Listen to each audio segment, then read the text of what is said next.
I didn't press go live. Okay, let's do this again. One more time. One more time. One more time. Okay, YouTube. I forgot to press go live, but I am now live on YouTube, so no one can hold that against me anywhere. Where was I? Yes. Hey everybody, welcome to another episode of the Webcomics Hubcast, episode 4. You guys let me get away with only doing 4 episodes of the Webcomics Hubcast this year. I don't know why you did that. I don't know why you allowed me to continue treating you so poorly, you know. But if you don't see the stream, refresh is good advice. I'm sorry for not pressing go live. It won't happen again. It should happen again. I don't have a lot to talk about today. I have to really speed run today's episode because I had to really speed run today's episode because what you call it? I just want to talk about the SEC filing for Webtoon, and I want to finally bring together 900 different things I've been talking about for months and months and months and months and months and months, and put them into one long stream. Okay? Okay. Hi, Linda. Okay, let's take this from the top. So you've probably all seen the articles that have been going around recently. I'm going to show one article from the Korea Economic Daily, right?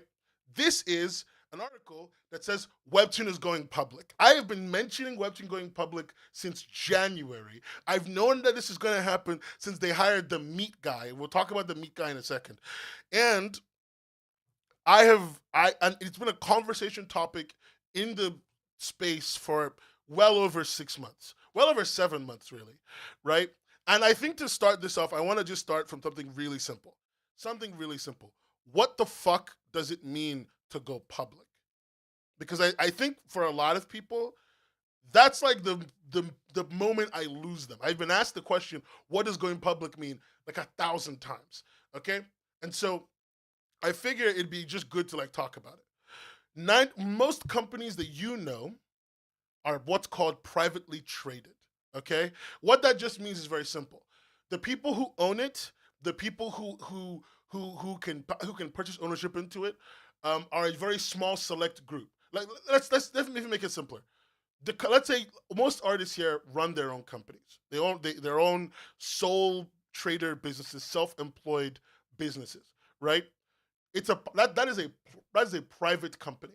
As in, you're the only one that's allowed to own it. Even if you hired a dozen people underneath you, you're still the only one that's allowed to own it. And you're the one in charge of allowing who gets to own it other than you. That's the simple version of it, right? That's what a private company is. A private company is essentially just a company where the people who are allowed to own it and who get to take a cut of the total profits at the end of the day are a select group of people that are chosen by the people who already own it. That's kind of it. That's all a private company is on a very basic ass level. A public company is literally a company where it's no longer a situation of a select group of people allowing other people to be able to own the company with them or only owning the company themselves. It's a situation where anybody in the public, me, you, Hika Tamika, we can all purchase ownership of this company. And that's what makes the company public. That's what it means to go public. It means to stop having a small group of people own the company and allow anybody to purchase ownership of the company. Okay? That's what going public is. Simple. Let me know if I've lost you. Going public for most companies is something that they want to do because when you go public, you make so much fucking money. I cannot overstate this. You make so much money when you go public.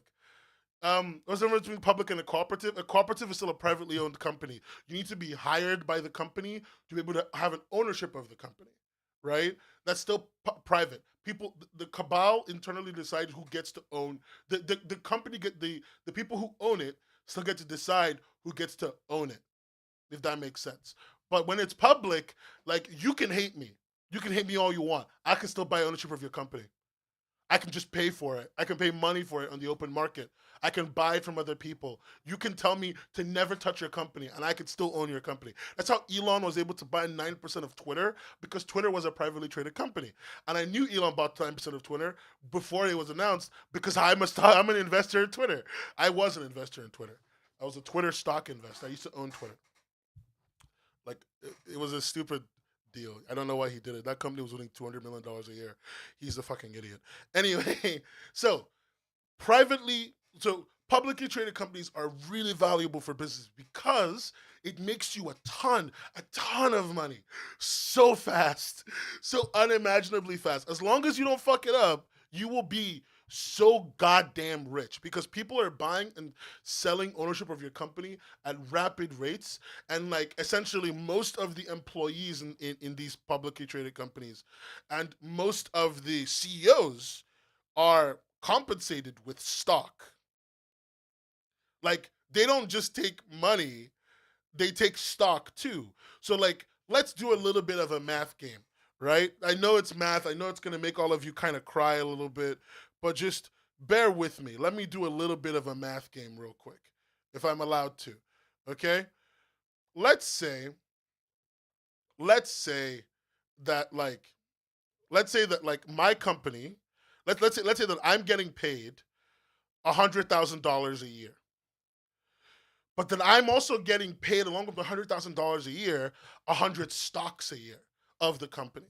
So 100 units that represent that I own a certain amount of the company, right? Now my 100 stocks is when the company is private is worth whatever anybody wants to pay for it. Like if I pay if 100 stocks is all the company was worth, like let me pull out the paint. I'm gonna pull out the paint. Give me a second. We're pulling out the paint, lads and lasses and laxes. We're pulling out paint.com. All right, let's go. Okay, cool. So let's say we have company A. Okay? Company A. This is the company. It's got windows. I'm not an artist, leave me alone. I found my drawing tablet pen, but I'm still using my mouse. Let's say we've got company A, right?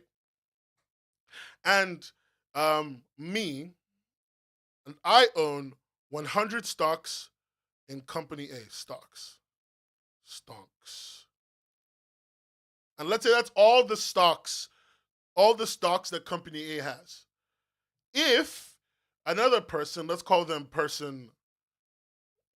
buyer, right? If a buyer shows up and says, "Oh, I'm willing to buy company A for $500," and I say yes, I'm basically selling company A at $5 a stonk.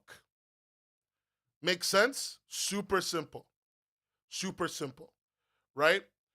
So stocks don't have inherent value until they're sold. And so the value is determined by how much people are willing to pay for that stock. Is that clear? Does that make complete sense? The math is mathing? Beautiful. Beautiful. I love to see that. I love it when you guys are mathing with me here right now. Okay, so when a company goes public, it's not just one buyer. There's like thousands of buyers, millions of buyers, right? Showing up. And they're all willing to offer an amount of money for that stock, right? Buyer, when it was only one buyer, he was only willing to offer us 500. But like when the new buyers come, they start offering us $1,000 for the company, $10,000 for the company. You know, they start offering us different amounts of money for each stock of the company. That's it, right? When a company is publicly traded, normally I can just show up with my $500 and buy it. Well, because everyone in the market, everyone in the world can buy it at any time and sell it at any time, the company's value starts basically becoming how much am I willing to spend? How much is a random person willing to spend to buy ownership of my company? Right? That's literally it. That's how that works. And because it's how much any random person is willing to spend, that amount of money typically goes up and up and up. Because a reasonable buyer who's just trying to like take all the whole company, um, it will show up and drop a regular amount of money. But when you go into the open market, people have a million and one reasons for buying. It's what we call people in the market rational traders, right? They have a million and one reasons for buying stuff. And so They will buy things either because they want to genuinely invest in your company or do what's called speculating, where they will buy something with the hope of selling it at a bigger price later. And so they'll do everything they can to kind of inflate the value so they can sell at a bigger price later. My point is, going public makes you a fuck ton of money. Like so much money. Like so much money. Oh my God. I cannot establish enough to you how much money going public makes you. Okay? Like I just cannot I cannot do it justice. Um I was gonna call my best friend right here for a bit. I was gonna call him and be like, hey, can you tell people in chat how much money it makes to go public? But honestly, it's not even worth the bit. Because he'll tell you the same thing I'm gonna tell you. A fuck ton of money. Okay? Shut up, Basil. Does this mean more webtoon animations, movies, and deals in the future? Now we're gonna get to that. We're gonna get to that. But let me just finish this. So you make a ton of money. You make the company a ton of money. And that means the investors make a ton of money. Because remember, they're all being paid in stock. So if the value of the stock goes up, the value of their pay basically goes up automatically. So if I've been being paid 100 stocks every year by the company, right? And people are now willing to spend $10,000 a stock to buy each stock from me, and then tomorrow $100,000. Didn't my salary just go up even though nothing happened? You know, on day one, people were willing to give me $1,000. On day two, $100,000, even though I have the same amount of stock. My salary just went up, even if it's.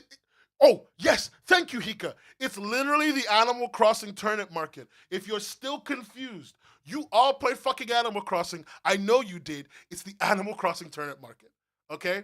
That's what this is. That's what's happening right now. Animal Crossing turnip market is what's happening right now. When you buy those goddamn turnips at $50 a pop from that one lady that shows up and you sell it to the dumb twins later for like a crazy amount of money, right? That's what you're doing. You're upping your game. You're making your stocks. The stock market, okay? Never gone to the turnip market? God, all of you, I hate all of you. Sell at 700. Always sell at 700, bro. That's crazy numbers. You know, I'm still a millionaire in Animal Crossing off of some stock market manipulation. I'm the worst. Okay, cool. So, now, in a rational environment, in a normal economic environment, more money equals more innovation. What I mean is that in most environments, if Web2 started making more money from going public, they would start doing more interesting, more expensive projects because they have the financial leeway to do that. But that's not what happens in capitalism. um,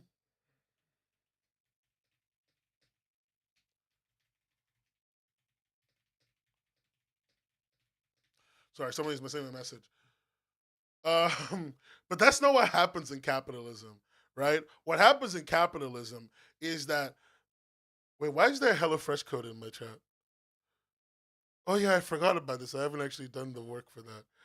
That's for a different stream. I was supposed to do the food stream this week, and then this whole like going public thing came up. I'm just gonna hide the bot for a bit. Uh, I'm just gonna leave it. Okay, HelloFresh ad if you want it. I don't care. Anyway, in capitalism, right? In capitalism, um, what happens typically is the companies make a bunch of money and then they just keep that money at the top. That's it. Okay? And Webtoon is aiming for a crazy amount of money. They're aiming to raise $500 million at the IPO. Basically, what Webtoon is saying is that with the value of money that they're valued at, when they go public, they're aiming through the buying and selling of stocks in the company to raise $500 million of money. In most in It seems from what Webtoon is saying that they want to use that $500 million for future projects. So that's for more acquisitions and for more like new comics and new anime. But I highly doubt that they're going to actually use it to do. Oh, hey, GK. I highly doubt that they're going to actually use it for. Are the stonks fresh? No. I highly doubt that they're going to actually use it to make any new comics or any new animations, right? typically what happens is they're going to invest all that money into acquisition, not even into AI. I'm working on a video right now, and I hate to say this to you guys. I'm going to say something that you guys aren't going to like. AI isn't taking your jobs, and neither is fucking, piracy. Okay, it's because they added me. That's why they're light purple. Also, thanks for the raid, buddy. AI is taking your jobs, and neither is piracy. Okay, we'll get to that in a different video. Anyway, anyway, in the current environment that we're working with, the CEOs. No, it's not as simple as I made it sound. I just wanted to make up a good soundbite. The CEOs are essentially hoping to acquire all this new revenue so they can make more acquisitions, right? Webtoon's hope in the coming years, it seems to be from the SEC filings, from the directions that they've from the what you call it, the investor calls that they've been having. I've been listening to their investor calls. You can listen to them if you want. It seems to be that the direction is to make more acquisition, and I think a really good showcase of that is who Webtoon considers to be their competition when you read the SEC filings. Webtoon doesn't consider themselves to be competing on the level of a webcomic company, webcomic platform, because they think they have outgrown that entirely. Webtoon thinks that they are competing on a broad strokes with Instagram, Snapchat, Facebook, YouTube, TikTok, and Twitch. Okay? With Comcast and Disney platforms. With goddamn Activision Blizzard and Netflix. But they think that because Webtoon's idea of what the fucking website is, of what the app is that it's going to be a social comic reading space.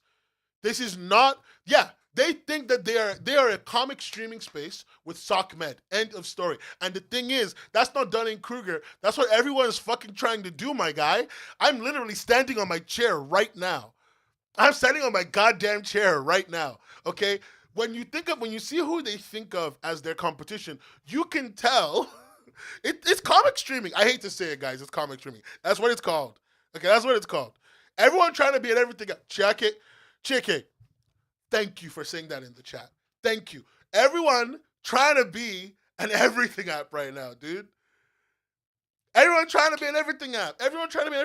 The end goal of capitalism is to acquire all your goddamn neighbors, right? Turn them into one conglomerate company, X. Guys, this is how we're gonna get X. It's not through Elon Musk. It's through fucking Junko Kim acquiring all the webcomic companies and then like fucking using his third eye and his Sharingan to combine them into one nightmare place.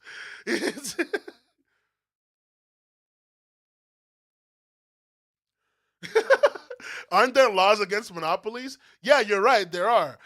But you know who's supposed to enforce the laws?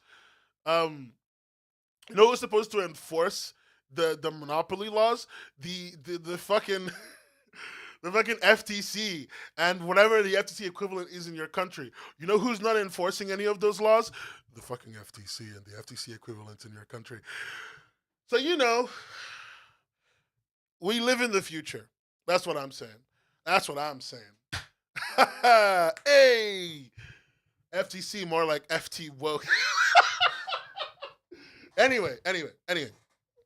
So when you see who Webtoon considers themselves to be competing with, right? When you see where Webtoon thinks their competition is, you can understand that this $500 million monetary raise through going public, is essentially their way of acquiring more revenue to acquire more competition.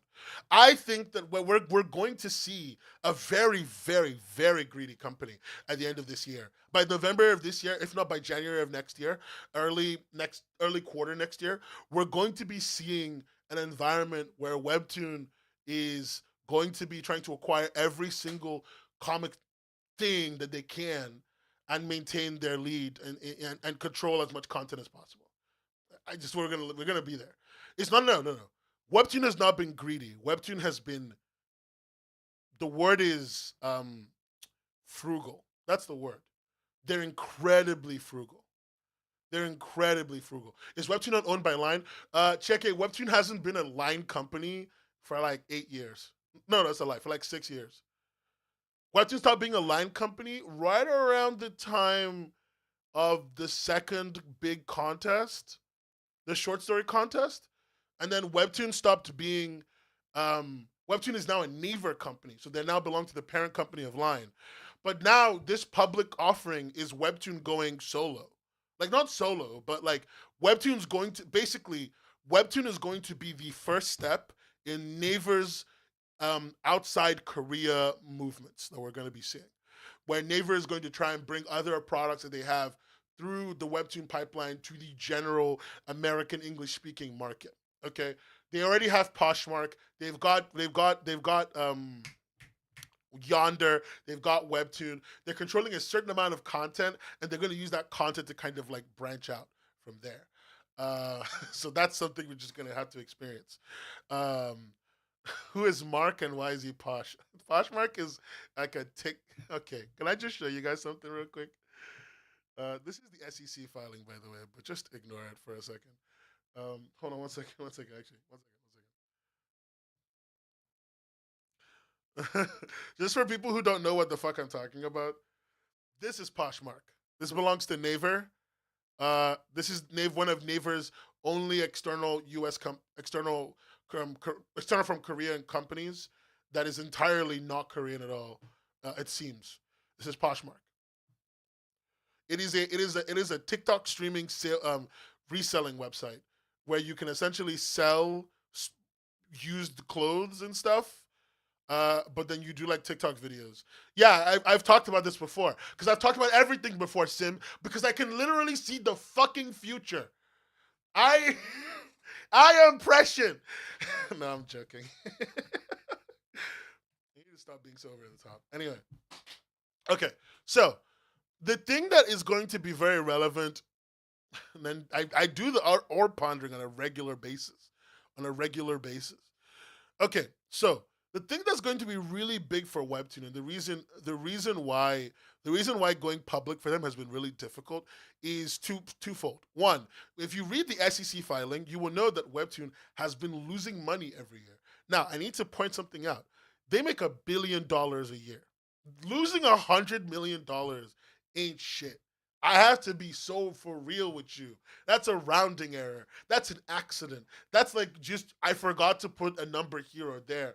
That's like, you know, basic ass spending. You know, that's like the CEO committed some fraud money. He did not legally. I am not saying he did, but I'm just saying that's the kind of money that is. You know, it ain't shit. $100 million, whatever. Whatever. Especially because they've been making some major key acquisitions, and um when they bought Wattpad, they actually took a $500 million loan to buy it. So paying $100 million a year for that loan is not that big of a deal. I'm gonna be so real with you. They've been losing money because web isn't infinite growth. No, they've been losing money actually because they've been making a lot of acquisitions. So Webtoon isn't losing money because they're incompetent. I hate to say it. They've just been losing money because they're very competent. They're making very long-term goal games here. Buying Wattpad is a massive long-term game. Do you guys understand why I was like making a big deal out of buying Wattpad like a few months ago? Maybe you don't, but let me talk about it because it's all part of this going public thing. Webtoon bought Wattpad for $500 million or whatever the fuck because like controlling the key way Webtoon Naver Webtoon in Korea gets their comics is literally the pipeline of light novel to one of their internal comic studios that draws comics to comic output. That is Naver's key way of getting content. It's one of the reasons why when they were outlining their owned assets in their SEC filing, they bring up Studio Lyco and Studio N, both studios that Naver owns wholeheartedly. This does not include every comic studio in Korea that Naver owns on a partial level, right? So like their pipeline is rock solid. It's quite literally end to end, band for band, M for M. They can get the light novel, they can draw the light novel, they can publish the light novel comic, and they can take that light novel comic, send it to a studio, and get an animation for it in a few months. They are controlling their pipeline tightly, tightly. So buying Wattpad is just a one-step process into this becoming a thing. Not to mention, they also made deals with several existing successful novel creators. One of them who was making his own work on his own website, right? So like they making big moves. They making, as my girl Cardi B would say, money moves, right? And they doing it. They doing a good job of it. I hate to say. Do they have an animation studio? Not that I know of. Is Wattpad popular in Korea? That doesn't matter because Wattpad's popular in English, and that's what they care about when they're doing this. Maybe it's just at the point that it goes over my head. I don't know how to play chess and like it's not that it's at the point where it goes over your head. These are obtuse moves. They're not making everything they're doing obvious unless you're like in the industry or thinking about it like every single day, which is all I do. You don't notice when they start doing these things and how they like all connect into each other, right? But it makes complete sense. Um, I'm gonna take like a 20-second break to just tell you something really interesting. You guys? It's called vertical integration. Thanks, Live Java. That is what it's called. Um, do you guys notice the new Avatar comic? I suspect that it's part of this year's move to kind of make Webtoon profitable. So let's go back to the SEC filing going public thing because we got a bit distracted. Let's come back here. Webtoon going public is going to require them to kind of post up some good numbers this year. As I said earlier, they've lost about $100 million every year the last 2 years, right? And so Webtoon this year, their goal in going public is also to make sure that they make that $500 million goal, that $500 million, um, make $500 million off of going public, and so they need to post some good numbers to make sure that when they go public and they're being traded, that their numbers, that the valuation of their stock stays high, so they can definitely hit that $500 million goal. And so one of the things they're doing is they're cutting costs. I've spoken to people internally that tell me that they're cutting costs. I can't tell you how because I think that would get the people I'm talking to found out. But let's just say it's not illegal, but it's not good what they're doing, in my opinion. Um, but not to mention, on top of all of that, on top of like the internal cost cutting, they're also signing on less comics. It seems as a whole, not like individually, but as a whole, they're signing on less comics. Um, from what I've heard, it's like slightly less. I don't know if it's less by a lot, but it's less. And they're offering less money. And for the past like couple of months, since the meat guy joined the company, they have also been offering interesting deals to people. So I'm going to reveal a deal somebody's brought up to me because I think it's important to talk about. Webtoon's been doing the deal. I mentioned this a few months ago of signing creators on to have their work put in daily pass, um, but like not paying them for it. The work gets taken and become made an original and put behind a daily pass thing. Usually a completed canvas comic, but they're not paid an upfront fee for it. In fact, they're not paid at all sometimes. They're just told they'll get the money from daily pass and then given access to a webtoon editor as kind of like pseudo payment. That's the thing they've done to at least a few creators, right? The reason they did that, yeah, so they can own the digital publishing rights for a few years. But the reason they did that is because it adds to their portfolio of content, right? But at a really low cost. The main reason to sign an original for Webtoon, for any platform in the world, is to add content to their portfolio of content that they can use when negotiating with other investors, other people, other studios, etc., etc., etc. Right? That's the reason why. What's the reason why any platform wants an original? That's it. They need it for negotiating power. Okay? And so Webtoon did that to kind of bolster the negotiating power and increase the volume of content that they basically had by a bit. And then on top of all of that, Webtoon is signing on people on slightly cheaper contracts from what I've heard, one or two people. I'm not going to say that it's everyone, but I've heard slightly cheaper, slightly more stringent contracts have been going around. Don't know how bad it is though. Don't know if it's everybody. Maybe it's only one or two people. Can't tell. And like on top of all of that stuff, Webtoon is doing the vertical in the conversion, the comic conversion, um, when it comes to the Avatar: The Last Airbender comic that I brought up earlier. And I'm going to tell you why the After the Last Airbender comic is crazy. Because I know how much it costs to make an episode of one of those fucking things. I know how much it costs. You guys are not going to like the number. because the Avatar the Last Airbender thing is an experiment. And a lot of platforms are doing it at the same time. Lots of different people are doing it. And they're doing it because it's incredibly cheap. I've seen it all over the place. I've seen it in lots of different environments. And I can say that I have seen a number as low as $50. I can't tell you where I've seen that number. I can tell you that it's not where you think I've seen that number, but I've seen a number as low as $50 a chapter. $50 a chapter. This is the lowest I've seen. So for about $50, you get 60 panels of comic that you can give people to read. And they've never seen the paid comic before. So for them, it's all brand new. It's like Blockbuster, but for paginated comics. Now people can read them on the toilet, genuinely. Yeah, straight up. Yeah, the After the Last Airbender books came out in 2011. I own them. I have the books here in my home library. But yeah, like they just re-uploaded them and reformatted them, and it costs about $50 to do a reformat for like this 60-panel episodes. It costs about $50. So for $50, yeah. The F is for the fellas. Why am I getting an ad for it? Yeah, that's nothing. That's nothing. For context, Webtoon pays creators $23 a panel. $23 a panel to draw ink, color, and shade and background an entire panel. $23 a panel. Okay? So for the cost of 2 panels, an ad came on and blasted you. My volume cannot be that low. I'm literally yelling. What do you mean? I'm just going to raise it again. Whatever. I give in. Is the volume still loud? Is it peaking? I have given in right here because I'm trying my goddamn best. Oh, God. I just wanted to not.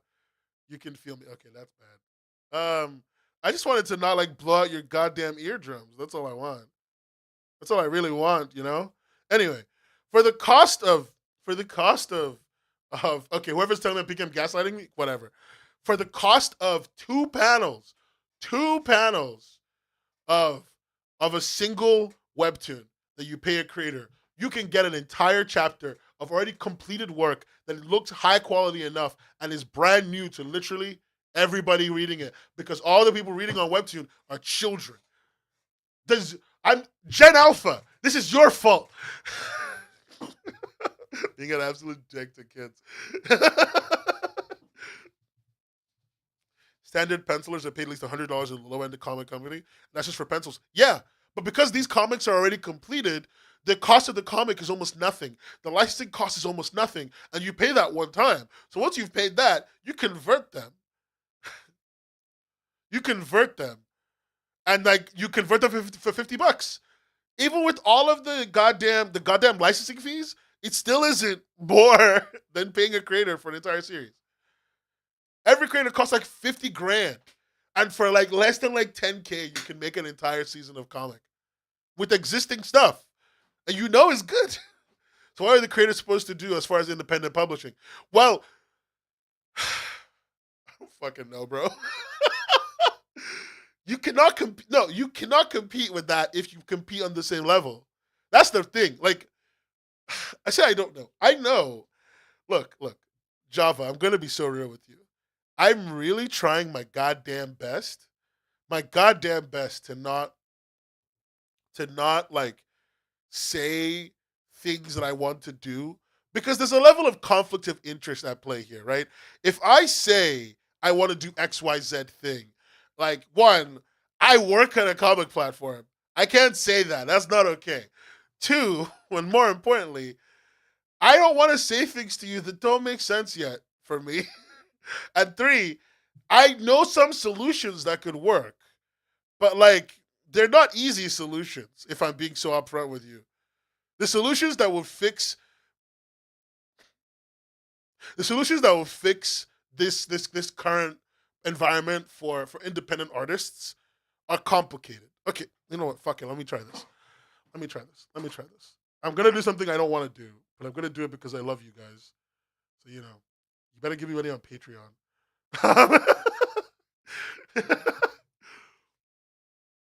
Give me money on Patreon or donate to my Ko-fi, because then you're putting my life at risk.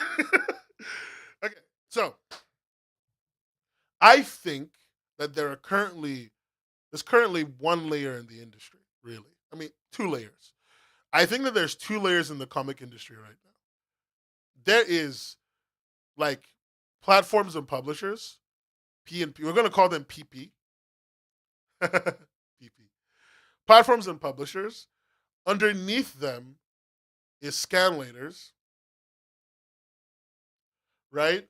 And I think these are the two, and like above them, or even above them, and like trying to compete on the same level with them are indies. Indies are here right now, right? Indies are here. Indies are trying to compete on the same level as PP. And like they also are getting affected by scanlators, right? I think that the problem with the current industry is that this is where we're at. I think indies should not be competing like this and should essentially be acting a little bit more like this. Don't build your house next to the guy who's got a fucking machine gun. Build your house on top of his goddamn house. Use him for what you care about and build an environment that exploits his audience for your own value. The same way he exploits scanlators for their value. That is the smartest way to build an environment. And this is what I, in theory, in a technical universe in the future, really want to do personally. I really think that and this is me talking theoretically, that a platform that operates on top of all of these platforms, that monetizes in a very specific way, but essentially utilizes this level of content for monetary gain, that they will transfer upwards, right, is the smartest thing. Because here's what happens. What publishers do right now is they go to scanlation sites and they say, hey, solo leveling is really popular on there. Let's get on our platform. So they do that. And then they can drain money from these guys' accounts into their accounts. No longer do I have to donate money to Asura Scans. Now I can just pay Webtoon 25 cents and I can read Hardcore Leveling Warrior.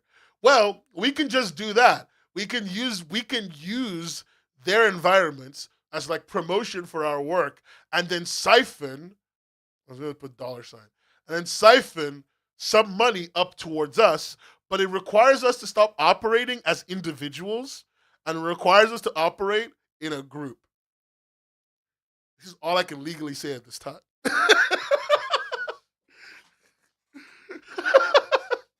This is all I can legally say at this time in this space.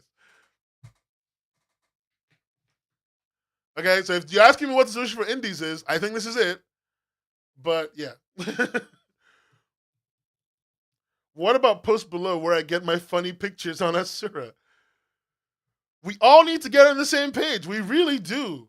We really do. And it's gonna. I've already read them. Okay, fuck it out, bro. Look, guys, I made a tweet about this. Does nobody read my tweets? Where's my Twitter? Where? Look. Okay, look, you dumb losers. I love you all. I've already read it. Oh, you can't see the goddamn tweet. It doesn't matter. I've already read the goddamn thing. So follow me on Twitter at webcomics_hub. And on Blue Sky at webcomicshub.co.uk. Anyway. So, back to the SEC filing. Real quick. Did I make a joke or have self-restraint? You're good. You can make a joke if you want. Back to the SEC filing. So, I've answered your goddamn random question. I'm gonna go back to the SEC filing for Webtoon. Webtoon in its current state is interesting.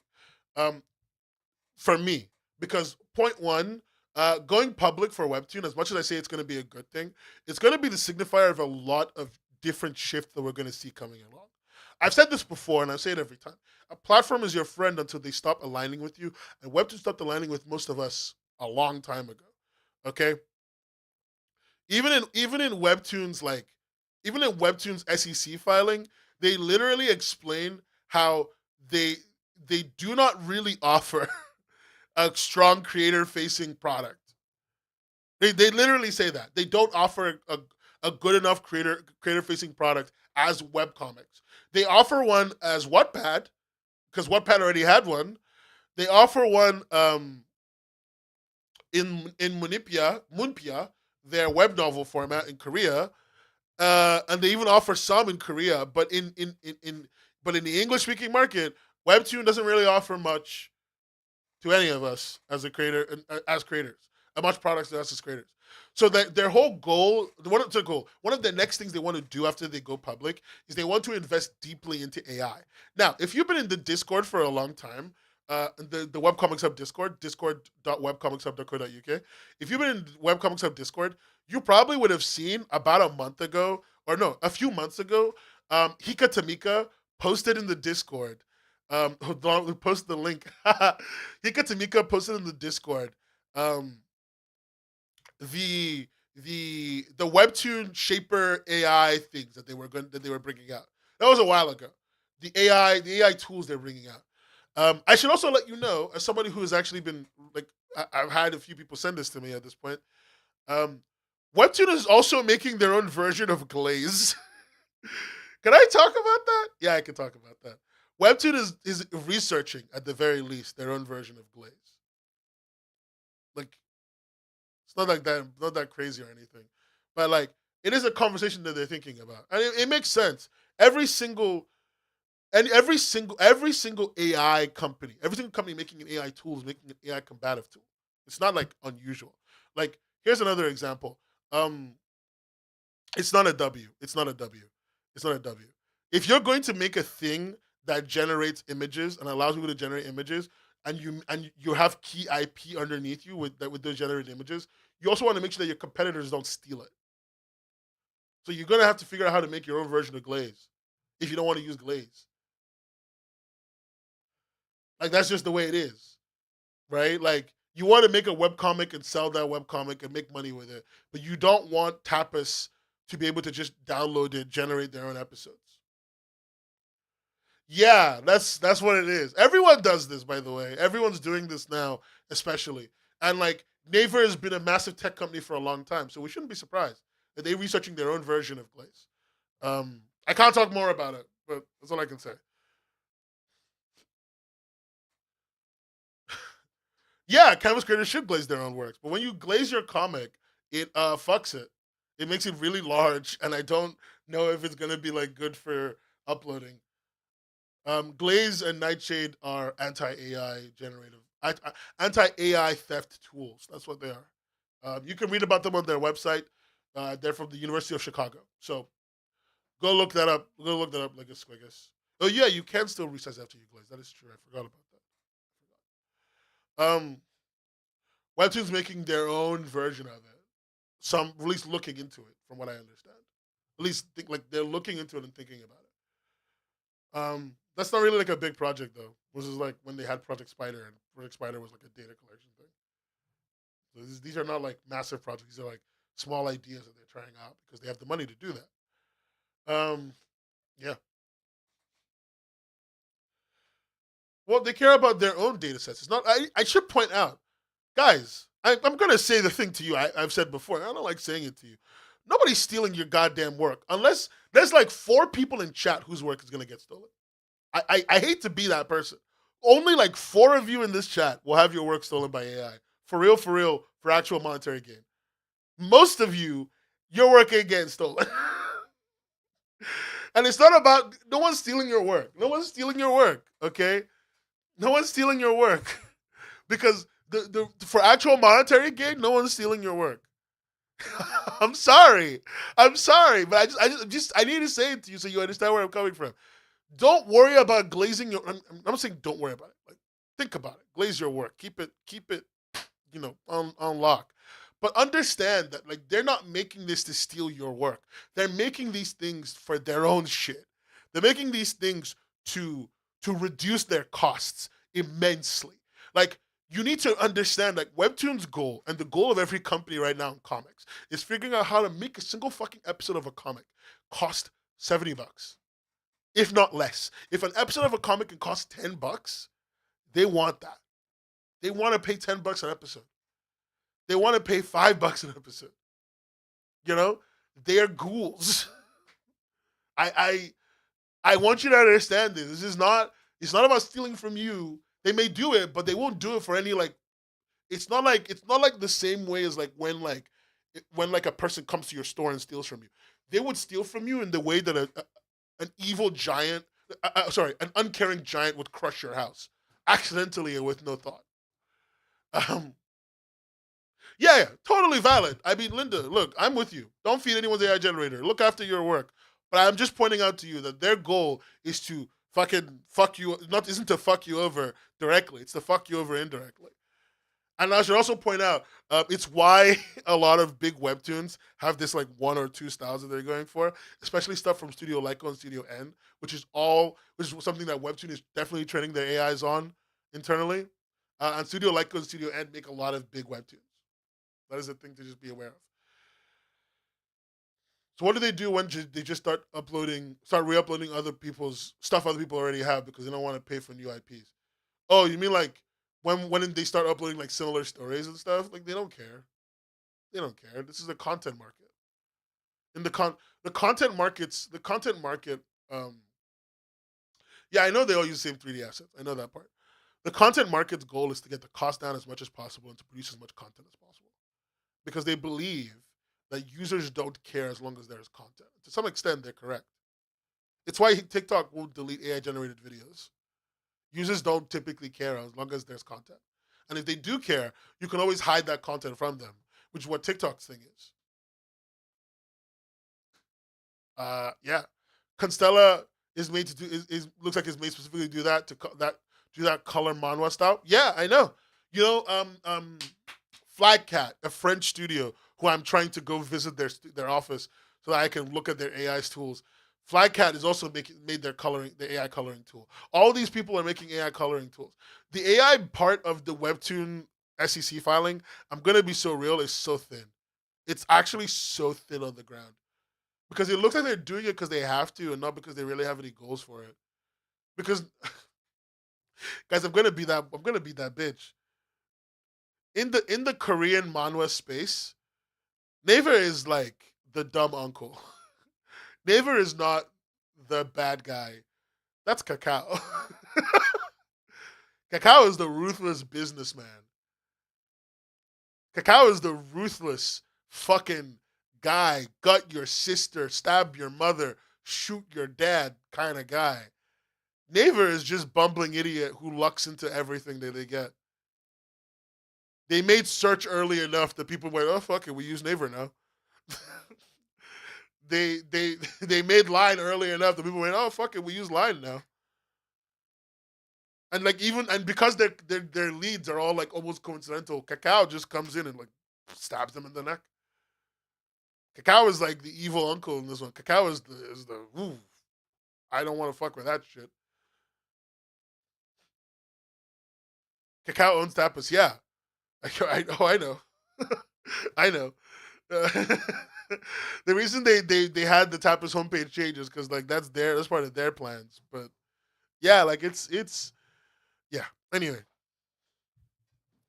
let me refocus for a second. Uh, sorry, I had like a fucking a moment. Anyway, what we're going to be seeing in the coming years is in the coming year likely is Webtoon spending more time with AI to generate more content for cheaper if they can. Webtoon spending more time making more third party stuff with their biggest IPs. That Tower of God game and that new a Rise solo leveling game are examples of the fact that like you know the big companies in comics are looking to figure out how to essentially cheap out just enough while making enough tertiary IP that they can drain as much money as possible from you. That's just what they want to do. That's just what they want to do, and that's what their goals are. Nothing makes me more. Sorry, I just got a little annoyed there. I had like a moment. Nothing makes me more annoyed than looking at the tools that they've been making, especially Constella, in how it's going to allow them to essentially create tons of low cost comics like as fast as possible, right? And we're going to be seeing that coming out more and more and more. Um,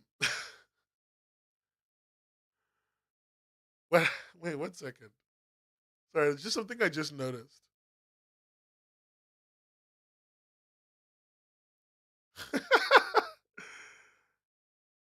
Something I just noticed in the data they showed the Naver data screen for like views and earnings from FastPass and the feature creator FastPass thing, and I just realized that like they put that in there straight up. So if I wanted to see it, I could see it.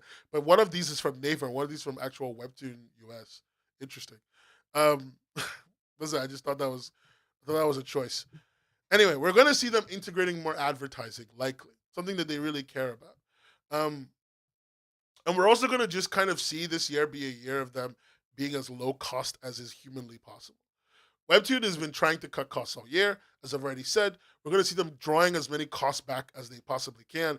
We're going to see them only investing in the top IPs for the rest of the year. And I say that not in like critical way. It's just what they're going to likely do in the coming year. We're likely going to see at least one, if not two, light novel to comic adaptations from Webtoon as they try to prove that that line of content creation makes money before the IPO. And we're also going to see their we're also going to see their CEOs get paid more money than ever apparently, because quite honestly, that's all I can imagine. Um, that's all I can imagine. Okay, okay. In the stupid document, and I'm going to be honest about what happened. I did a search for executive officers, and compensation in the document because I was just curious. I was curious how much are they paying these people, and who are some of these people? Because I know some of them, but I don't know all of them. Um, like the new the meat guy I've been mentioning so far. His name is David J. Lee. He came from Impossible Meat, Impossible Burger. He was the CFO there. He helped them go public, and he was literally hired here in Webtoon to help Webtoon go public, right? And the meat guy's 52, by the way, just if you care. And the CEO of Webtoon is 47. Um, and so I was just curious, how are these like relatively older people getting paid? Um, I don't think there's anything wrong with them getting paid good money. They work hard, like a lot of them do. Like Ken Kim, basically traveled every couple of months to the U.S. at the very least to oversee. So how much could they be getting paid? I just want to show you guys this because this is the bit that like stresses me out the most. And this doesn't have anything to do with like their direct goals. It's just I started noticing that like with everything I was talking about that was kind of pissing me off a little bit with how they're going to shitify their applications, how they were going to fuck with everything that everything that we love about like the webcomic space. How much money are they making doing this? um, well, I hate to say it, it's a lot of money.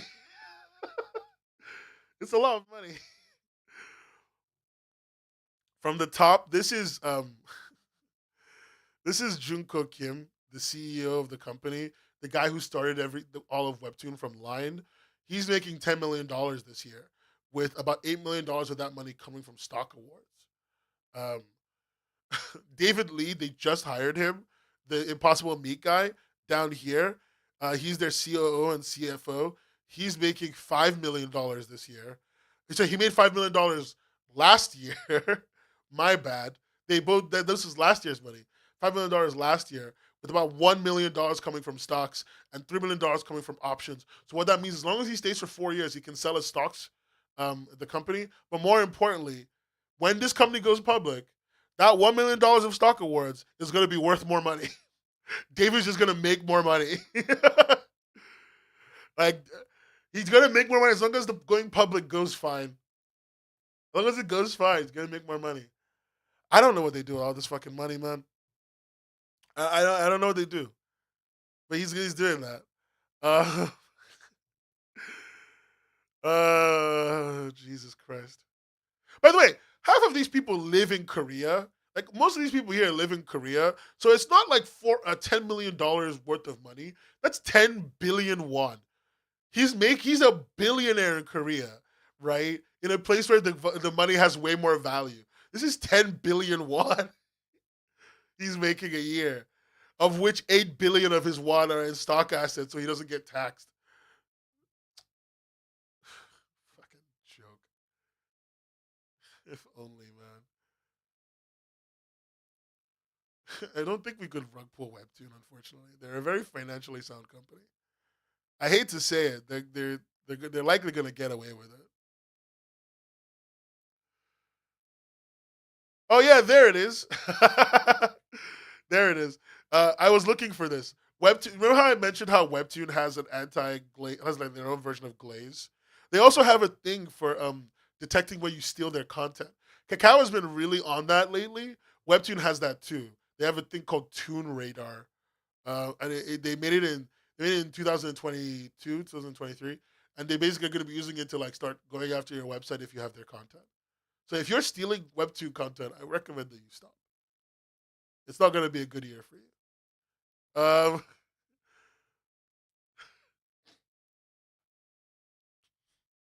Live in Java, which is a terrible move because I can't tell you how many average people I've seen disinterested in discussing Webtoon behavior lately. Yeah. Oh yeah. In FastPass you can't take screenshots. Yeah. It's going to be very interesting.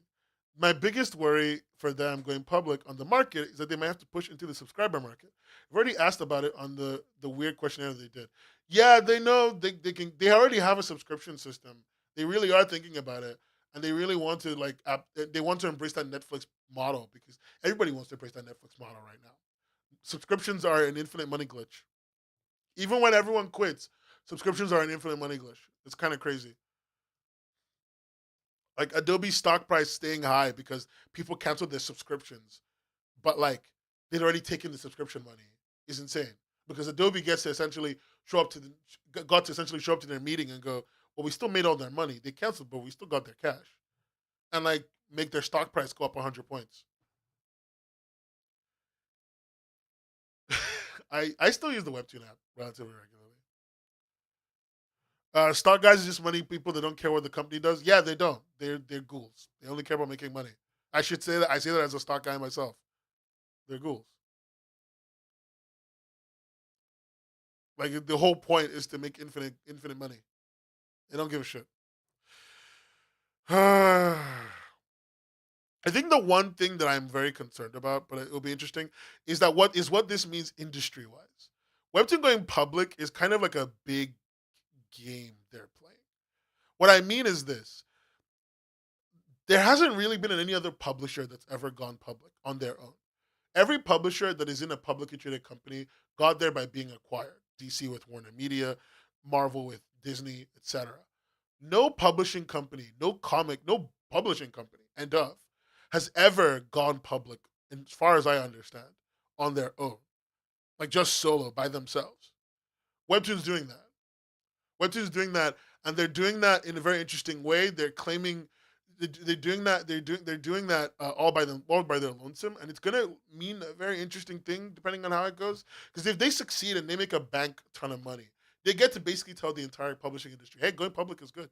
Going public is good." Like I think we should be aware of that. Like going public is good.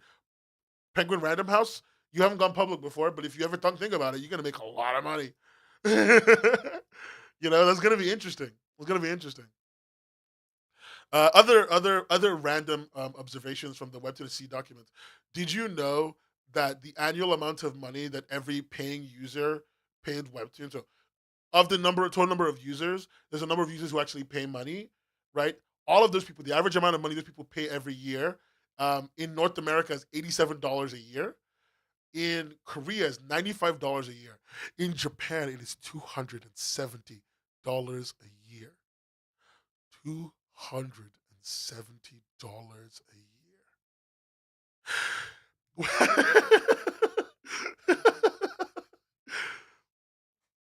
And for context, the amount of people who are actually paying is like 40% of their total user base in those regions on average. So in Japan, 40% of the users, of the 62 million users, are paying users, it seems. And 40% of the 187 American users are paying users as well. But the average amount the Japanese users are paying is 270.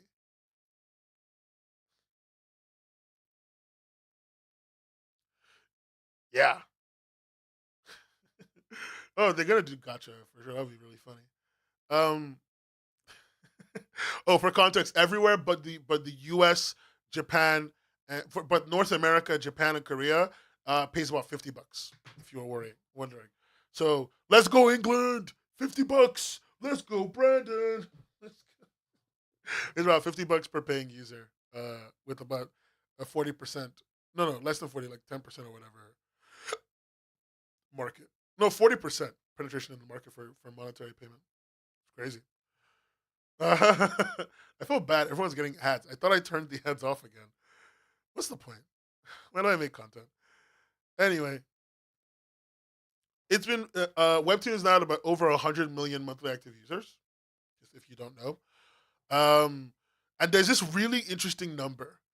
The number of creators earning over 100,000 US dollars every year on Webtoon is now 483 users. Webtoon has about 100 users who they claim earn over $1 million. And I believe they do mean each.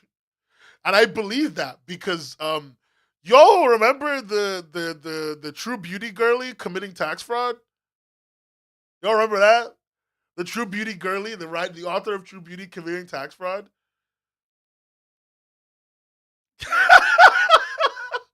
Is that just me? Am I the only one who remembers that? What? Does no one remember when she committed like major tax fraud and got caught by the Korean government? Oh my god. Oh, good, good, good, good, good.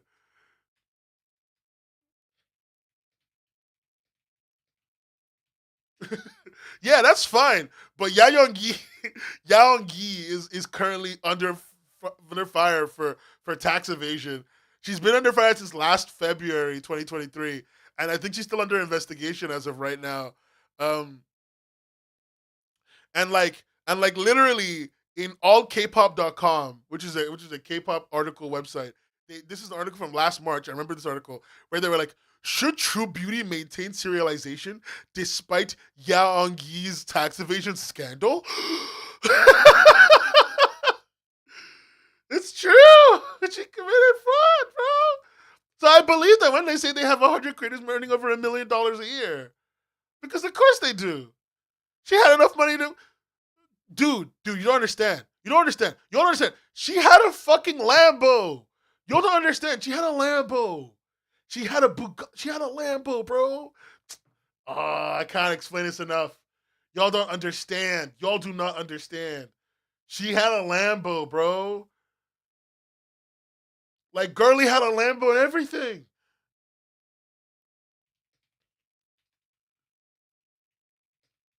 This is just a random piece of information.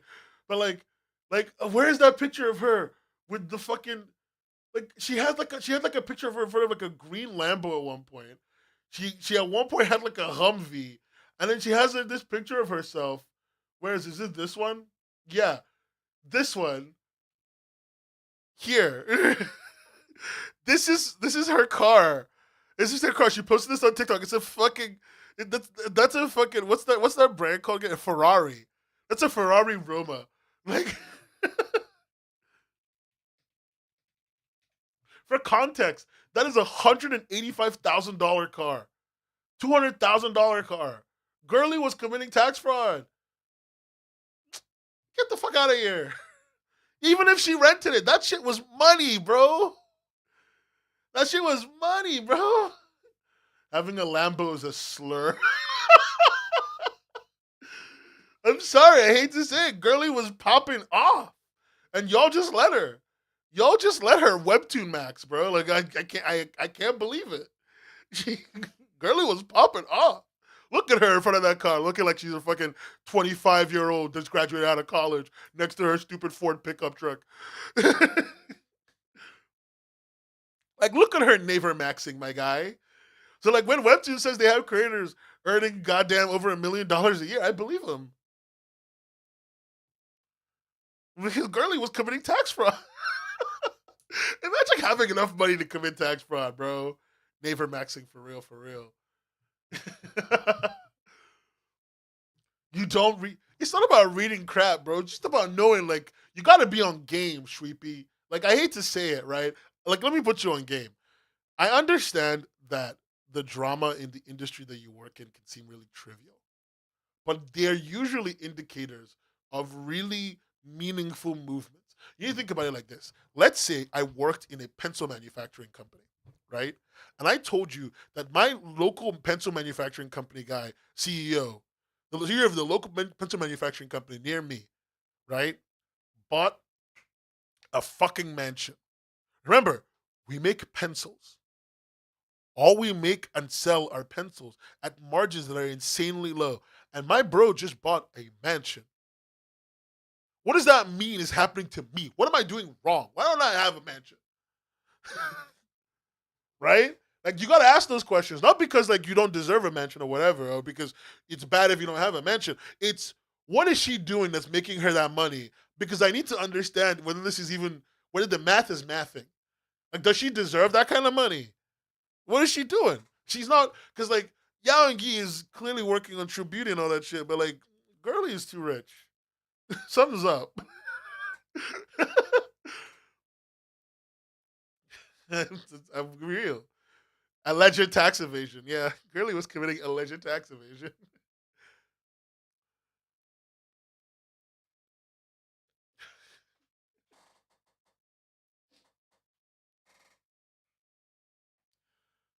Where's that money coming from? Like True Beauty is popping off, bro. True Beauty books sell like crazy. I own True Beauty books. In fairness, I own almost every webtoon book. I buy them secondhand. Almost every book that's come out of the webcomics industry, I own secondhand. I own very few books firsthand. If I buy your book firsthand, it's because I really like you. I buy every manga I own secondhand. I buy every novel I own secondhand. I buy almost everything secondhand. I don't got Four Leaf pre-ordered. No one told me it was coming out. You're gonna send me a copy, Java. Java, can you send me a copy of Four Leaf? Sign it. Sign. Get Lumi to sign it. Yeah, True Beauty also had that dramatization. Goddamn. If I had a million, I'd probably blow it all supporting other creators. Welcome to the group, Tate. And get Bestie to sign it. Thank you. Thank you, Java. Slay King.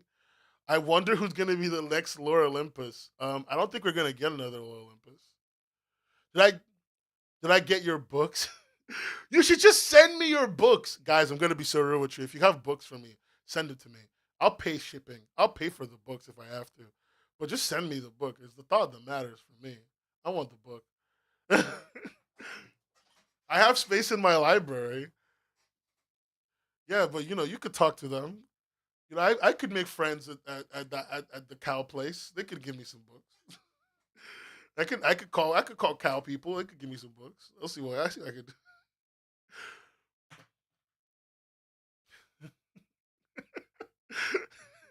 Calling the three people who work there, figuring out if any of them have the single brain cell to give me a book left when they're so overworked.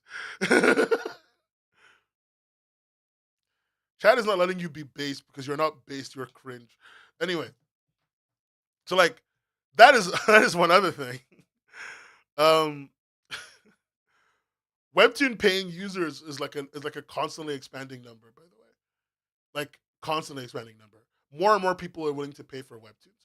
More people are buying their books. More and more people are buying their IPs. It's evidence of the fact that like we're going to be seeing that we've seen a crazy rise to power, and we will continue to see that rise to power for quite a while.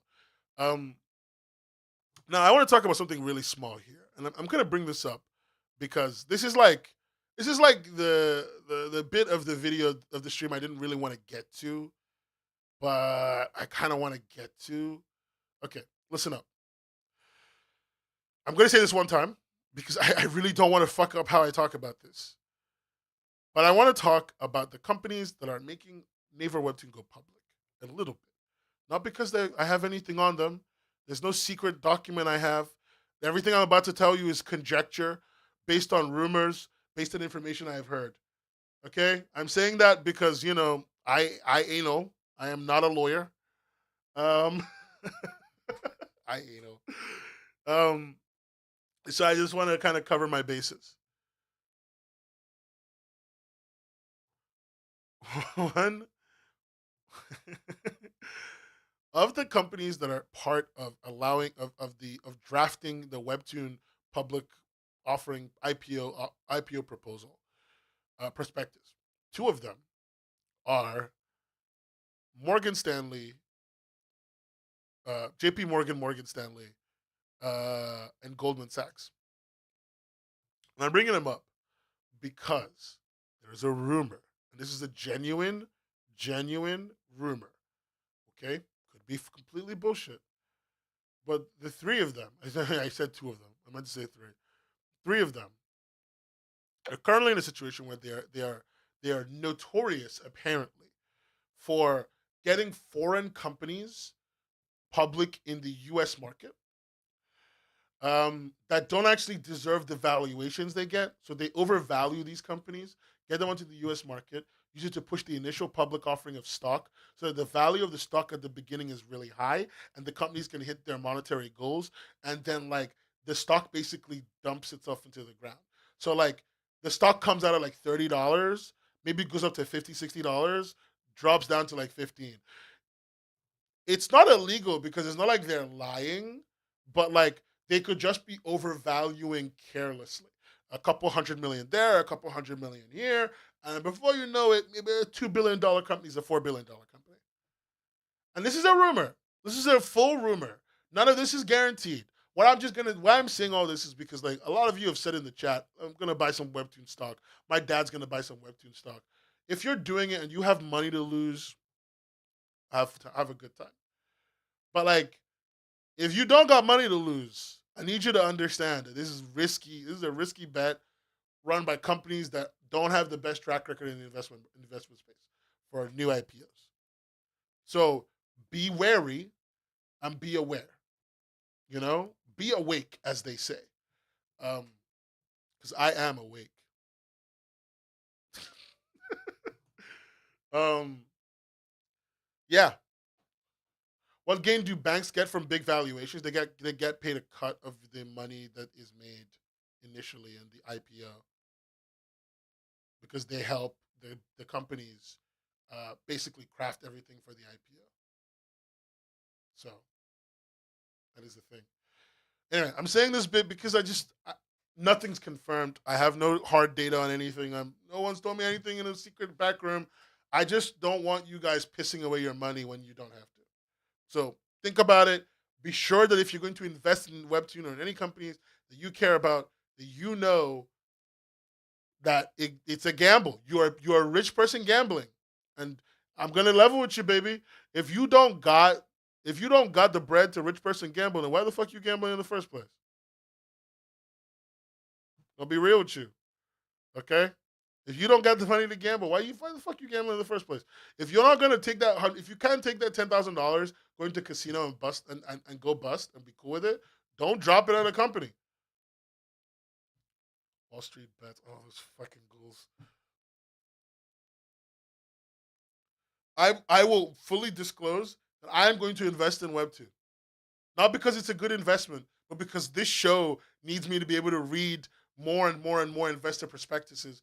And the best way to do that is to have money in Webtoon. If for me to be able to be aware of Webtoon, I need to have more money in Webtoon. So I will actually own stock of Webtoon. I'm disclosing that because I think it's only fair to be honest with you.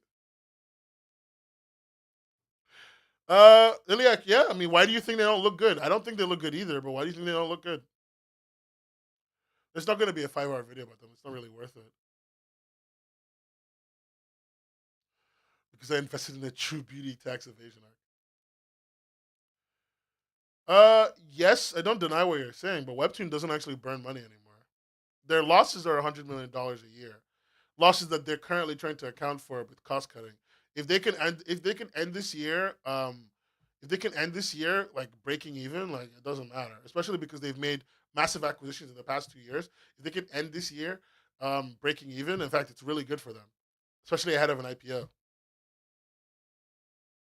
and it looks like they're on track for it.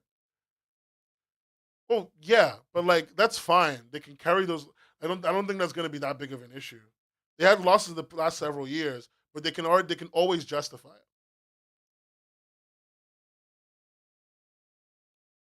Mm.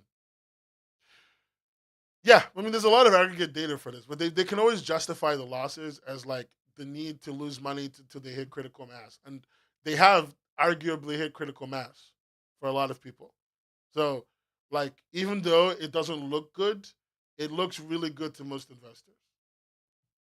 Yeah. Also, there's a thing that companies can do where they can take a lot of losses early on, and then claim those losses back on their taxes going forward. So, like for Webtoon just looks like a really good company because if they can start doing the claims on the taxes for those early onset losses going forward, they could be able to like not only turn it around, like make profit, even if it's only $100 million profit. That's a lot of money. So we're looking at a potentially interesting couple of years. My favorite part of this whole story, though, is like the question I always have is where the fuck is cacao in all of this? And if I can get the answer for you, I will tell you. But I don't know. I don't think they're doing shit. Not gonna lie to you, Chief. I don't think they're doing anything out there.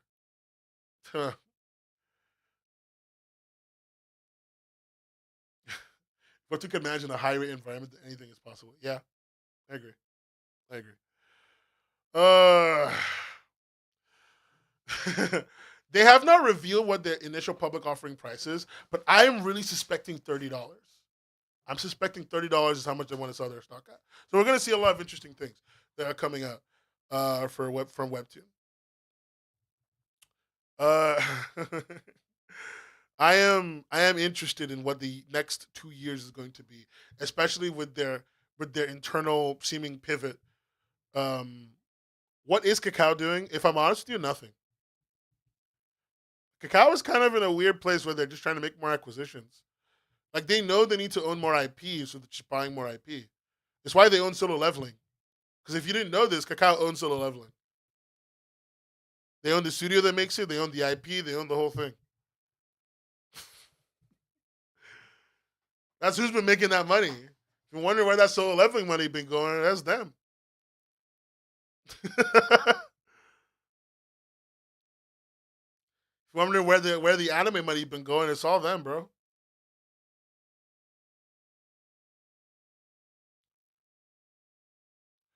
I mean, it's not the start of them leaving of Webtoon leaving the indie scene, darling. They left a long time ago. Webtoon left the year they put Laura Olympus forward for an Eisner and got her an Eisner. Not because anything's wrong with Rachel or whatever.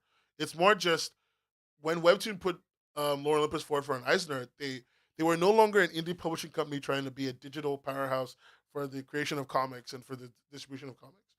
They were now a publisher trying to make money as a publisher. They were trying to gain prestige as a publisher.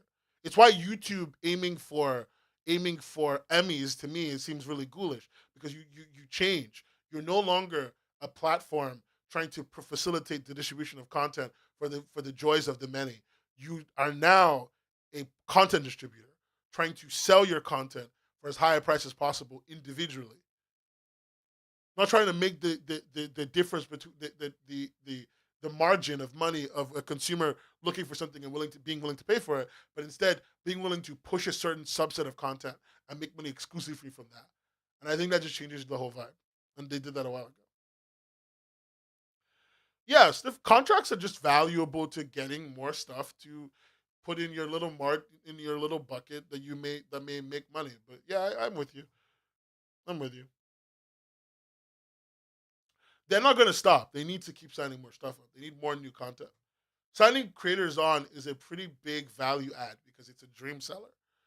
Um, if you don't know this, it's the reason why YouTube and everyone still does that. It's a dream seller. You want to sell the dream of a comic platform, of the fact that people can become successful comic creators. You want to sell that dream because when you sell that dream, what it gives you is not only a sequence of people willing to read your content. What it gives you is a sequence of creators who will train themselves for you and either join your studios, make you high class IP, or just fill the empty space that you may have. And that's always good for you as a company. Why YouTube, it's called YouTube. And like really marketed itself on the rewinds in the early days. Because a big part of it is about sort of telling you that you can make content. And so they can focus on their top line. You can either um, join the staff of the top line content on YouTube, which is where a lot of smaller YouTubers go, or you can just keep making your own thing and fulfilling a very specific niche, which keeps people on YouTube longer. And that's what Webtoon's gonna want. Webtoon's gonna keep wanting that. They might even start their own their own like training company for artists, purely to maintain that cycle. I see that making sense for them. Not immediately, but probably in the long term. Yeah. Sorry, I'm just kind of like annoyed. So I'm kind of putting myself together. Um, yeah, it's gonna be an interesting year. I spoke to the former CEO of Wattpad recently. Um, she's a sweetheart, quite honestly. And when we were talking, she was talking to me about like her thoughts around Webtoon, and there's not much I can say here. What I can say is like she doesn't think that she thinks that I'm pointing in a somewhat correct direction. She's a very experienced CEO, so that tells me that the very least I'm not like my conjecture is not conjecture born of nothing. You know, somewhere along the lines I'm making sense. The question really is like how's it all going to play out in real life? Oh yeah, that popular style thing is going to be accelerated like crazy. We're going to be seeing way more of that, Jess. It's going to suck. It's going to suck.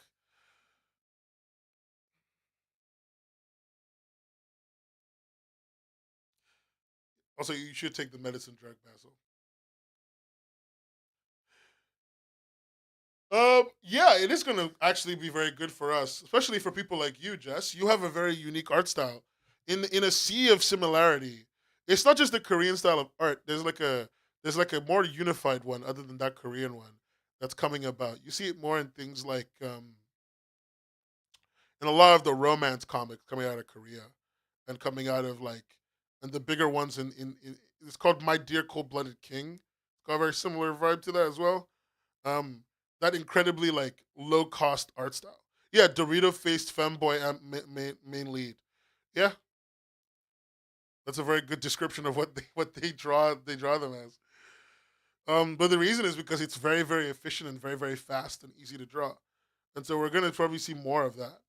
And the more of that we see, the more it makes people like Jess, who has a very unique art style, stand out. So that is a thing.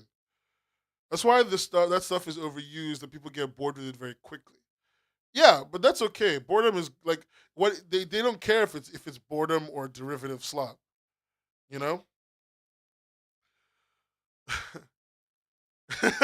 Sim, calm down. It's easily catching on. I see you. I wouldn't call. I understand why people don't like the style. The style though is a very powerful indicator, and there are variations of the style to keep you from getting too bored. Like a great example of it is a comic I really love. Let me actually turn around. I forgot the name. I read so many things. I forget the names of everything. Um, where in God's name is that goddamn comic? Where's my goddamn comic? I've just forgotten the name of a book that I like, and I have the book here. I don't remember, but it's the one. It's one of the villainess comics. But it's a video game, and her hair is like pink. The main lead's hair is like bright, shining pink. Um, that's like the thing I remember about it the most, in terms of visuals. And like that one is like a variation. That one is a variation on the Korea, the Korea Japan America style that come out from comics, you know. And like there's another version of it that you'll see every so often where the faces are more real and more detailed. And we're gonna just see like a couple variations, but they'll all be roughly the same type of um, incredibly well developed art, built to be built to be fast, to be easy to draw and quick to put out. Um, and like it's just what we're gonna see. It's not a big deal. I do read some, but there are a lot. Yeah, but that's the point. The point is to give you a sea of content, make it impossible for you to go through stuff. I remember I was going through Golem Factory or Carrot Tune. These are all like comic studios, and I was going through like their IPs that they've released, and like they've released 500 or of different comics, but 90% of them never got past chapter 5. They literally just recycle the same concept over and over and over and over again. It's insane, dude. It's insane. Isekai settings have some potential to explore, but somehow it's all similar. Yeah, because it's easier to do that. These people will literally like hundreds and hundreds and hundreds of the same story, explore it, and then dump it the moment it doesn't like fulfill a very specific niche. It sucks because their goal is to make like highly processed, highly popular content, not to make a comic that you're gonna fall in love with. There's nothing like wrong with it. Anyway, that's me speedrunning. This is probably the shortest episode I've done this year. Question time, Q&A time, Q&A time. Quickly, quickly, quickly. Ask me your questions. I need to make the contest website for the comic contest in August. How am I? I am really tired. I've been working on the comic contest for August that's coming up, and I'm really, really excited for the comic contest, the comic jam. I really hope that more and more of you join the comic jam this year. It's going to be really cool. We're making a unique website for it. Um, I'm trying my best to get a good URL, and I can't wait for you to experience it. I've been trying to reach out to sponsors, and there's a lot of them I can't reach out to. But I'm gonna be honest with you, most of them have basically aired me. So big, big, big thanks to the people who've been like supporting behind the scenes with the money for the prize pool and other things that they've given. I absolutely love you because you have made my life so much easier. I would be fighting for my life right now, and I don't have to. The teaser on the topics. Um, there is one topic, and let's just say it is a little bit of some kind of liquid air combination. That is the theme. Some kind of liquid air combination. Let's do that. I've hired an artist to do key art, and a wonderful person from Comics Beat wants to write an article about it. So I'm trying to make sure I get some key art for that, so they can get that article out. Get more people joining the contest. The contest website will be up in like 2 weeks, 3 weeks. Not like ready and running, but like in about 1 or 2 weeks, the bare bones contest website will be up to like put your email to sign up so you can get an email for when everything starts, kind of thing. So that's a thing that's happening. Um, I can't tell you more than that because it's a comic jam, and by the nature, the laws of the jam, you can only know the theme on launch day. I hate to be that person. Let's see. Next question was do I know anything about the EU market? Like why Cacao Picoma left the EU market? I have no idea why Picoma left. I don't think Picoma was making money out here, if I'm honest. But there could be a bunch of reasons. Um, what do I think about Adobe's AI thing? It's interesting, right? A lot of creators like saw that and started canceling the subscriptions, and it tanked their stock price. But Adobe basically made all that money back because when you cancel your subscription, they still get to keep your cash, right? So like they still have a really good quarter. I don't think we're going to see the fallout of this really until next quarter. By next quarter, if Adobe is still balling, still fucking double balling with that cash, uh, I kind of feel like we're fucked, to be honest. Um, rapid fire thoughts on Webtoon Shaper and Constella. Constella is like so interesting to me because what it seems to do isn't just like coloring. It can copy pose and it can copy lots of things to generate different versions of the same image. It's kind of wild what Constella can do. It's not like amazing or anything. It needs like so much data and work to actually get working. But yeah, like I don't know. Constella is an interesting. Constella is going to be an interesting tool. I don't know how much long term value it really has because the only data we have on it is so limited. As for Shaper, um, Shaper is like the thing that makes the poses, right? That one is actually really useful for a lot of people. I feel like Shaper could be really useful for a lot of people. Um, I think that you could just get the same by getting a really good poser tool that is actually like you can import the posing from. But like, I honestly just don't. I think that like what it offers is so low. Like it's such a low value thing. Like a good posing tool, it almost immediately trumps it. So I don't know. But maybe there's an artist that really needs something so custom, so specific. Um, does Webtoon care about English market outside of us? Yeah, they do. Webtoon really cares about the English market outside of us. Webtoon cares about the publishing market. They care about all that. They're like, I feel like if I was in Junko Kim's head, his brain is like, I want to own every publishing industry every publishing house in the world. That's what he wants. What's my favorite color? It is black. I keep saying lots of different colors, but really it's black. I almost exclusively wear black. Especially now that I'm working out a lot more, I wear black on almost everything. Um, you have a better thing in Clip Studio? Yeah. The posting in Clip Studio? Yeah, it's like way better. What is my quest? My biggest quest in life is to make the comics industry a better place. Like, unironically, that is what I want. I love comics so much. I love comics so much. It's actually kind of obsessive. Um, no, it just is obsessive.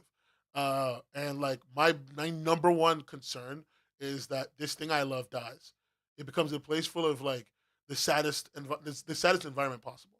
And so my goal is to do everything I can, and I mean literally everything I can, to make it as good as possible. And so everything I do is in service of that. Unfortunately for me, it's not because I'm a good person. It's because this is my selfish desire. I love going to cons. I love creators being happy. I'm just gonna block ads at this point. Mafia Nani ads on my shit. I cannot handle it anymore. That is my quest. That is my quest. A lot of Webtoon events and stuff are all US based and catering to the US. Why it's only in the US? Yeah, because the US has most of their creators and most of their people. That's it. They when you ask them to spend $10,000 on an event, they want 10,000 people to show up. They don't want 500 people from fucking North Humford upon Rye to show up. They want 10,000 people to show up, and we don't got those numbers. The only place they could get anything close to those numbers is France, but France is mostly Webtoon Factory and places like Dupois and Dargaud and like places like that. Like nobody's really on Webtoon the same way as they are on like Webtoon Factory. You know, at least as far as I can see. And people also read a lot of physical in France. French people ain't about that digital life. You know what I'm saying? You know what I'm saying, Sam? You know, they really do care mostly about their gold books, their fucking Tintin still, like their like newspaper comics. They don't want to look digital no more. They don't believe in that. They even believe in us. Why do I make so many fucking references, dude? I wish I could stop talking like I'm brain rotted for like 10 minutes. Yeah, Europeans also love big books. We do love big books, and we cannot lie. The other brothers cannot deny.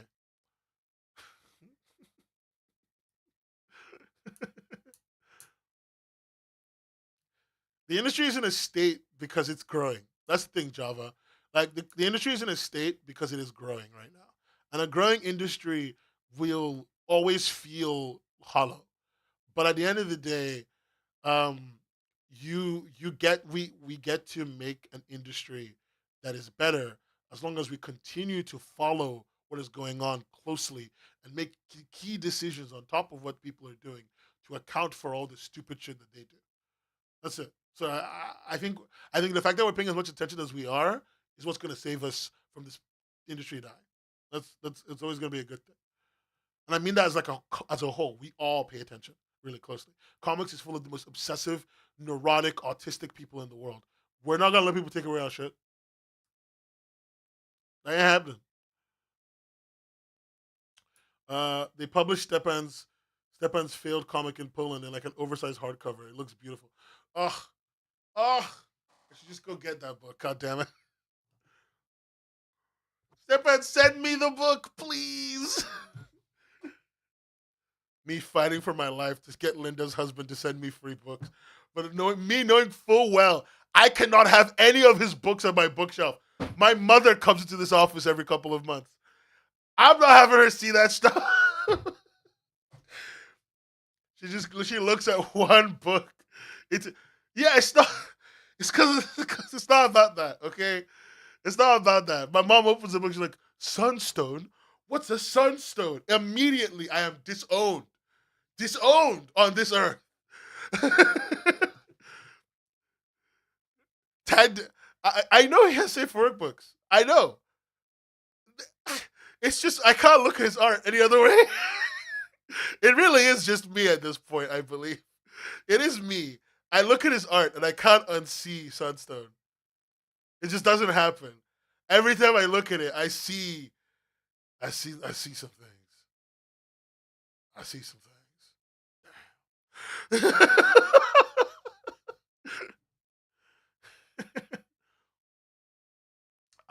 I'm a poet and I didn't know it. Like vibes, shut up. Check please. Damn, dude. My mom, if she opens my copy of Check Please, it's game over. Fine Print's pretty good. Sunstone is crazy popular. Look at that man. Look at him make them cash. Um, if you want to make your, I really recommend approaching your when you said you want to make your book like one 400-page book. I really recommend not doing that. You make a very expensive product that's very hard to shift. You want to make a product that's cheap enough to shift individual units of. 400-page magnum opus books are for knowing that you can shift 400-page books because they cost like $30, $40 when done at the scale that you're doing them. If I remember correctly, I think a 400-page book is like $30 at your scale when you sell them to like a reader for you to actually make a reasonable profit because you want to be making like 100% profit. Yeah. So like $30, $40 for a 400-page book. What the fuck are you doing? Just make a 100-page book. Make a shorter, smaller thing. Shift that thing for like 10, $15. Frankly, shift it if you can shift it for five. Shift it for five, and then just move on. Oh my god, hardcover. Oh, pricing, pricing. I'm gonna actually before I leave, I'm gonna say the nicest thing a Webtoon Originals creator has ever done for me was the creator of Everything Is Fine. I bought. He got a couple copies of his book shipped to his house in London, and I'm a big fan of Mike Birchall. I'm a really big fan of his work, and so I um, DM'd him on Twitter, and I was like, "Hey, Mike, can I buy a book from you? I want to really, because when I buy books from creators, I really want to buy it from you. I want to keep the cost as low as possible, so you get as much of my money as possible." So I said, "Hey, Mike, can I buy a copy of the book from you?" And he said, "Yeah, totally." So I bought the first copy. I bought a soft cover because I couldn't really afford much more at the time. My teacher salary wasn't paying that much. And so I bought a soft cover of Everything Is Fine, Volume 1 from Mike Birchall. And then he mailed me the hardcover of the book. And when I sent him a DM saying, "Hey, is that a mistake?" He was like, "No, I just really wanted to do it for you because you were the first person to buy my book from me." I don't know. That was so sweet. Like I'm smiling now. It's such a small gesture, but I'm smiling now. But God, man, he really got. Damn, he really knows how to make you fall for him, huh? Mike Birchall really put the moves on me. That's for sure. I'm cooked, bro. He has Riz. He has Riz. The Everything Is Fine creator has Riz. It's over for me, man. I have to marry him now. Can you show a webcomic back from black? Let me see it. I'm gonna look at it. I'll look at it first, and then I'll go. Oh wait, lol. Okay, at least it linked me to it. Is this a featured comic? This is from Nand. This is from Nadan and M3. I know these people. I think Cyberpunk Jogwick. Okay. All right. All right. I'll. Twitter isn't letting me look at their accounts because I've not signed in. What is this fucking nightmare?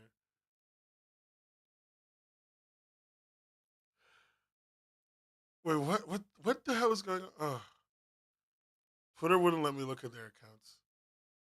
Yeah, yeah, it's High Kings. It's High Kings and it's M3 and it's Nad. Nad. I think I follow Nad. No, I don't. I just have them in my list. One of my lists. But they're followed by Ivy, so I think that's how I found them. I mean, it looks like an interesting book. I'm happy to read it at some point. I want to read more normie content. I feel like I don't read normie content because I'm going to be honest with you, Ilya. I do not read original stuff much anymore. How big is my reading list right now? My current reading list is 54 books. That's all of my two reads.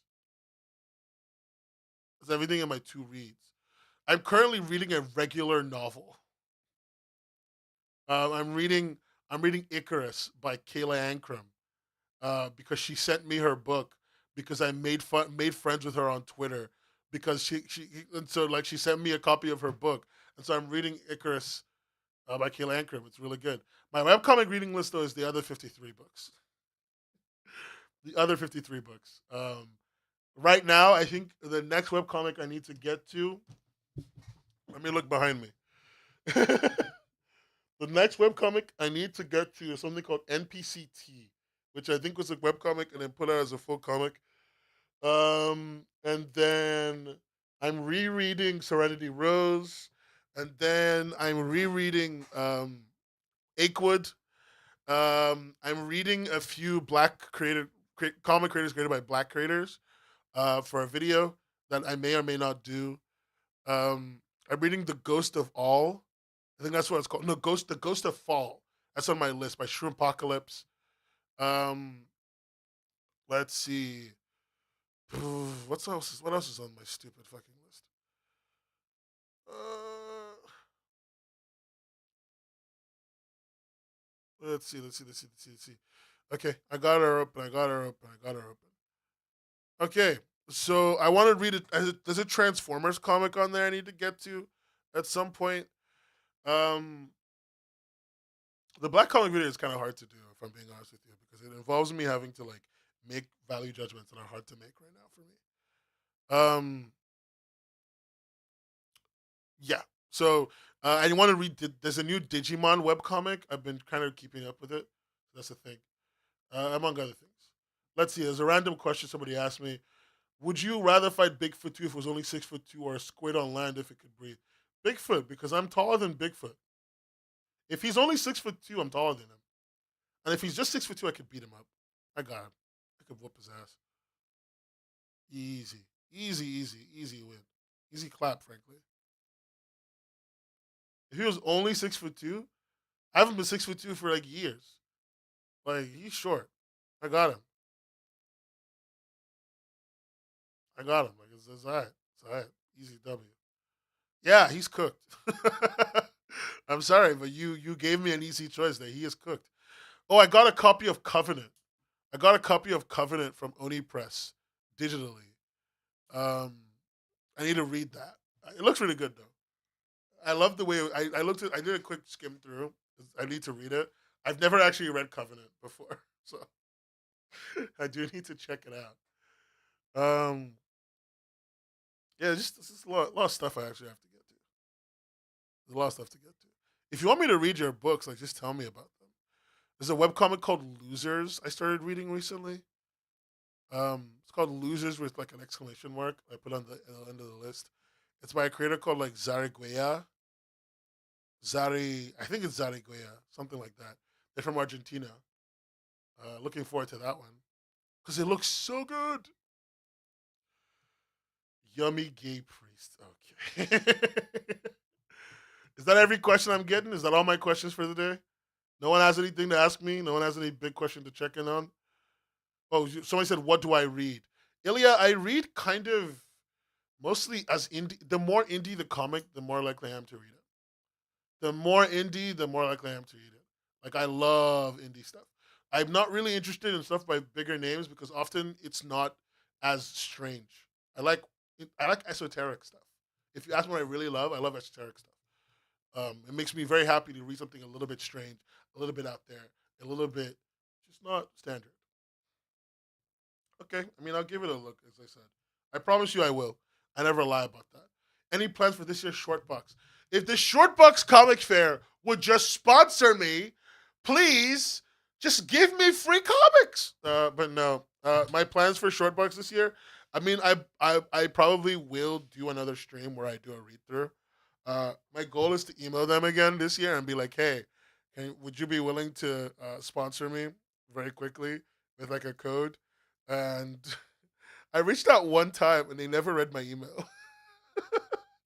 I might do it one more time this year and see if they will do it.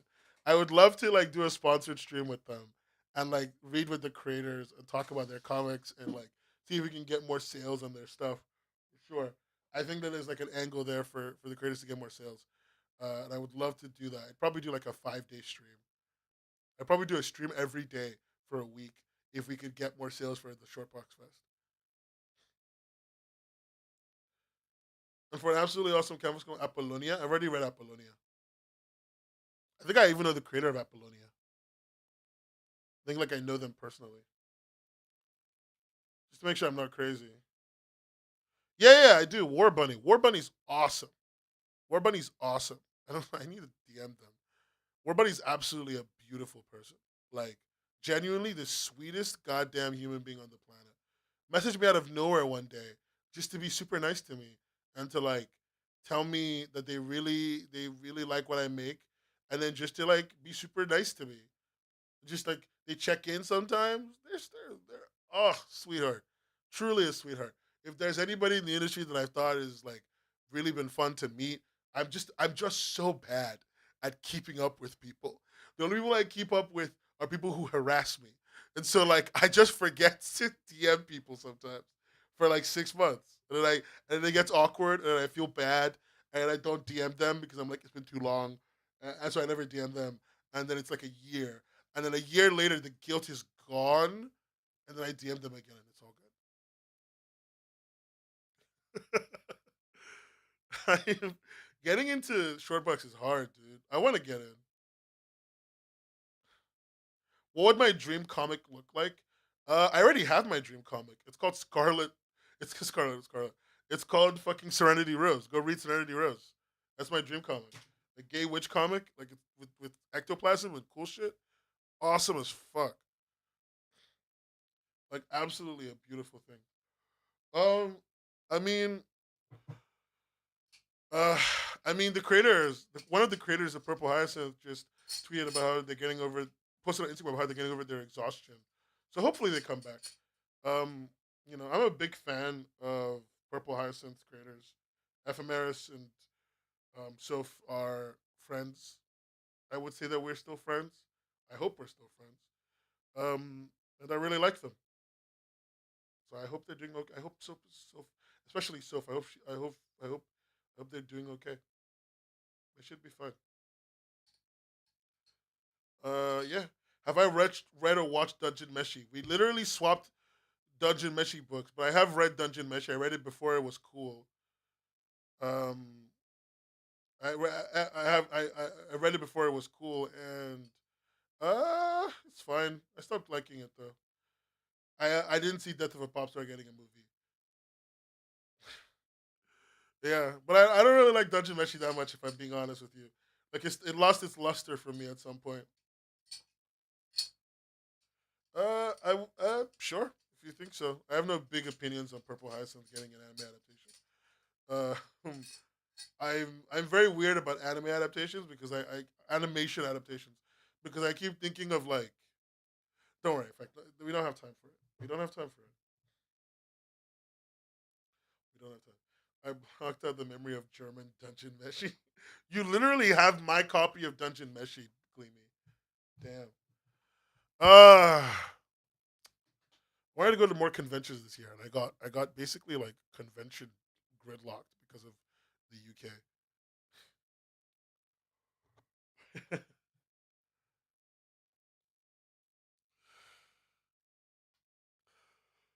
Whew. Damn. Oh, again, I'm going to Korea in September, probably, likely. If everything goes well, I should be there. Remember, I will be live streaming from Korea, so that is a thing. If everything goes well, I'll be there. But if it doesn't, I'll tell you. It's still kind of in the air, but yeah, that's the hope. I'm going for the big Webtoon event.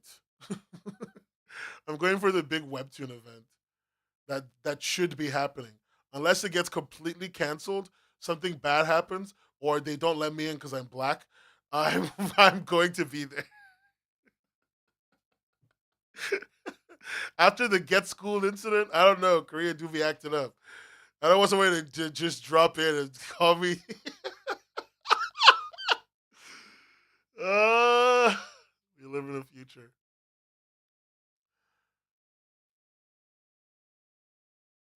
I don't want to get schooled, bro. I don't want that to happen to me. I don't want to get schooled. I'm sorry. I can't. I'm I feel like no not everyone knows what I'm talking about, but it's fine. I'll leave it there. Okay. I gotta go work. I need to put together the beginnings of the website for the contest and try and make sure the landing page is up by next week. Or the week after. One of the two. If it's only 2 hours. It was supposed to be an hour and a half, but you guys asked me a few questions. If you don't have any more questions, that's cool. If you want to follow me on Twitter at webcomicshub.co.uk. If you want to give me money on Patreon, patreon.com/webcomicshub. If you want to give me money, I have a Kofi, Webcomics Hub. Join the Discord. Discord.webcomicshub.co.uk. Other than that, I've been Nen. You've been Cringe. And I'll see you next week. I'll see you next week. But yeah, my Korea trip is in like September, dude. Like, calm down. It's September. September. Thank you guys for coming today, by the way. I really appreciate you so much. Happy Father's Day. Remember to call your dads if you still have good relationships with them. And remember to call your dad adjacent people if you want to talk to those people instead. If you consider me your father, send me a DM telling me Happy Father's Day. I'll find it very cute and funny. I'll buy the fucking sweet potato pie ingredients. I'm literally ordering them right now. I've given in. Okay, you've all won. I hate you all. That's a lie. I don't. I should say.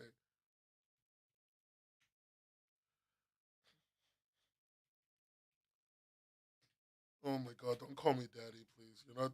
We're not there yet.